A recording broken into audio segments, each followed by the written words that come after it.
everyone.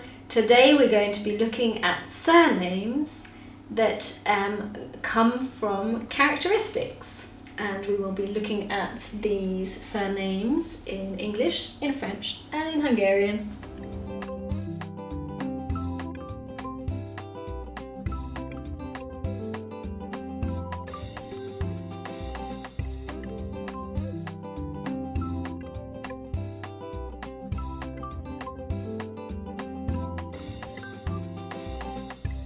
We will start with short. I mean, this is pretty self-explanatory, I think. That kind of short. So in French it would be petit or le petit, which also means small. Yeah, that's... I had to look this up because the word used sort of every day to refer to someone who is short is not the word we use for a surname. You use a more old-timesy word, which is curta, and I did not think of that. But I looked it up and apparently it is the same thing. Okay. Next we have little. Again. So I can't think of another surname. I think in French it's really the same whether you talk about, you know, short or little. It's We don't petit or distinguish. le petit. But if anyone can think of another surname that could be linked to small or short, then please comment. Little. To little. What did I say? To short or little, please comment below. We have a different word for it in Hungarian, which is kis, and that's something you can spell with one S or two S's at the end. How do you spell it? Kish, so K-I-S or K-I-S-S. Kiss. Kiss! But kish, the sh. Yeah, but you spell it like kiss. It sounds, no, you spell it like kiss and it sounds like quiche. So There you go. Multicultural. And then we have good. So this is more about a personality, and there are a lot of derivatives like goodman, good fellow, and things like that. So in French there probably are a few derivatives as well. The one that I think is more common maybe is bonnet.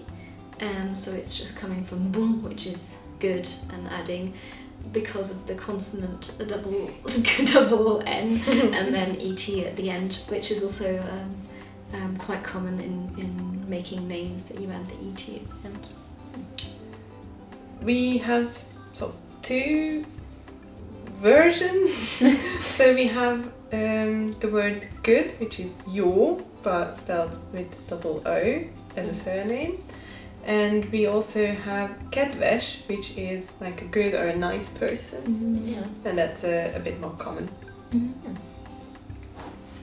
Okay, so now we go on to hair colours.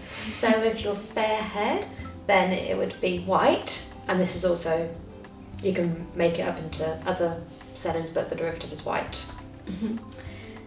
So here it would be Leblanc, which is quite a common surname. Again, Blanc probably exists as well, but I don't know anyone with that name. And Leblanc is the one that's definitely got a lot more people with that name. Well, in Hungarian we have white, which is fehér, then we have blonde as a surname, which is szőke. Interesting. Yeah, but fehér for white I think is more common. More common, yeah. And so of course if you have fair head, you have dark head, which would be black. So again in French, I'm not sure if it would be, so talking about the hair colour, I'm not sure this would be related to the hair colour. There are more sort of other reasons why the colour would come into the name. Yeah. But with the word black, it would be more le noir. Yes. There you go. Yes. I like it. No, because I was thinking still about the fair one, and I was trying to figure out, is there still a name with sort of a fair, and I think there probably are several, but I can't think of one one that really works in terms of describing the hair colour. Okay. Well, in Hungarian it works the same as in English. We just take the colour black and use it as a surname and say fekete. And then we have brown haired people, which is brown. So in French, I don't think we have the surname brown-haired people. I mean we there's just do, brown. we do, but not. Yes, okay. So you would have le brun. Le brun works. That's brown, and that would be referring to the hair color. That's right. So le brun. Yeah. In Hungarian, brown, as in barna, would be a first name, but it doesn't come from the color brown. I don't think it comes from the word barnabás, and you shorten it to barna. Okay. Interesting. And what does barnabás mean? It's I don't know. It's like a biblical name, but I don't know what the English equivalent is. Barnaby? I can't tell No. you. Could be. I don't know. It's a name, but it's coming from a name. Yeah. Okay. Yeah. It's interesting that it's a first name and not a surname, Yeah. like with us. Yeah. So in theory, your name could be like black brown or white brown or something. Okay, going along with this theme, now we're going on to complexion.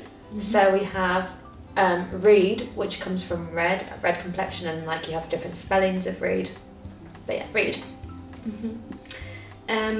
So in French you would have le roux, which is more referring to the red-haired, and then you would also have, but this is a very rare name, you could have le rouge, which is then referring to the skin complexion, but that one is a very rare Okay. rare name. I'm not sure, ours might be also referring to hair, but I don't know. Let us know below if you know exactly where it comes from. I just know that in French le roux is quite common, but le rouge is not at all common, but it does exist as a reference. So Hungarian red or reed would be vörös, but we have different versions. So it could be vörös with ö or veres with e's, veres with one s or two s's. So vörös with one s or two s's. It's a bit difficult. A lot of variations. There's a lot of variations on that. Yeah, I guess because it's fairly common and there's a lot of variation in it. Yeah. Okay, back on to physical characteristics. So we have long. So in French there is also long or le long. I like that. Le long is actually more. In Hungarian we say hosszú. Hosszú. It's It's long. also long. Yeah. Okay, and then last but not least, we have more of a trait, which is hardy. So this is kind of robust, like enduring. And in French it is hardi. So spelled exactly the same, but So I'm much just variation. insisting on the pronunciation here because it's the same word. So I don't know how common it is, but there is a famous a French woman with that name, so Françoise Hardy. Well, in Hungarian it's not the same, for a change. So in Hungarian we say kemény, which also means like Kemény? tough. I was going to say, to be fair, it could be spelt the same and still pronounced the way. It means like something is hard or someone's tough. Chemie. Sounds like chemistry. It sounds like just short for chemistry. I mean, it sounds like chemie, the name. Like chemie. Chemistry would be kémia. Yes, so that was our list of surnames in English, in French and in Hungarian that are linked to characteristics, both physical and of personality traits. And if you would like to share the equivalents in your languages, or if you'd like to expand on the ones we have mentioned, please do so below. Thank you!